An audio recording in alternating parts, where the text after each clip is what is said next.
ఏం చేస్తున్నావా? ముద్దపప్పు వండి పచ్చిపులుసు పెడుతున్నానరా. 100 గ్రాముల కందిపప్పు కడిగేద్దాం.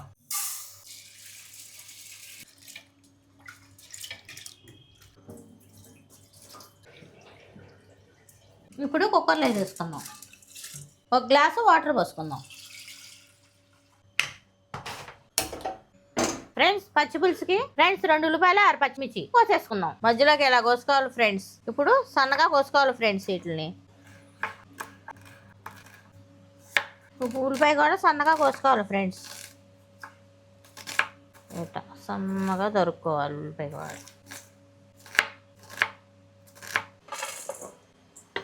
నాలుగు రెబ్బలు కరివేపాకు సన్నగా కోసేసుకుందాం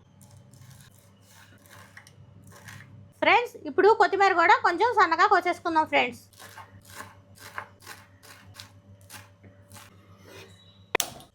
ఫ్రెండ్స్ ఇప్పుడు మనం ఎండుమిరగాయలు వేపుకోవడానికి కొంచెం నూనె వేసుకుందాం ఫ్రెండ్స్. 1 చెంచా నూనె సరిపోయింది ఫ్రెండ్స్. ఒక 8 ఎండుమిరగాయలు వేపేసుకుందాం ఫ్రెండ్స్. ఫ్రెండ్స్ ఇప్పుడు ఈ ఏగిపోయి తీసేసుకుందాం ఫ్రెండ్స్. ఉల్లిపాయ, పచ్చిమిరకాయ, కొత్తిమీర, కరివేపాకు మనం సన్నగా తరిగేసుకున్నాం ఫ్రెండ్స్. మనం వేపుకున్న ఎండుమిరగాయలు దీంట్లో వేసి కలిపేసుకుందాం. 1 చెంచాన్నర ఉప్పు వేసుకుందాం ఫ్రెండ్స్. ఫ్రెండ్స్ ఒక 50 గ్రాములు బెల్లం వేసుకుంటున్నాను ఫ్రెండ్స్. తినే వాళ్ళు ఉంటే బెల్లం వేసుకోండి, తిన్న వాళ్ళు ఉంటే బెల్లం వేసుకోపోయినా బాగానే ఉంటాయి ఫ్రెండ్స్ పచ్చిపులుసు. బెల్లం కూడా ఇలా మెత్తగా పిసుకుందాం. దీంట్లో కలుపుకొని ఇలాగా మనం ఈ మసాలా అంతా ఇలా కలుపుదాం. ఉల్లిపాయ కూడా పట్టిద్ది తీపి బాగుంటుంది అప్పుడు. ఇప్పుడు ఈ చింతపండు రసం దీంట్లో పోసేద్దాం.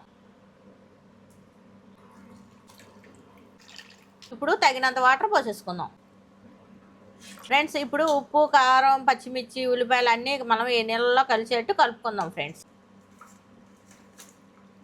పప్పు ఉడికిపోయింది ఫ్రెండ్స్. ఇప్పుడు దీన్ని మనం మెత్తగా మెదుపుకుందాం. ఇప్పుడు ఒక 1/2 చెంచా ఉప్పు ఫ్రెండ్స్. ముద్దపప్పులోకి కాంబినేషన్ ఫ్రై చేద్దాం. ముద్దపప్పు, మామిడికాయ పచ్చడి, నెయ్యి. తిని ఎలా ఉందో చెప్పు ఇప్పుడు. సూపర్. ఇప్పుడు ఇంకో ట్రై చేయి. ముద్దపప్పు, నల్లకారం, నెయ్యి ట్రై చేయి.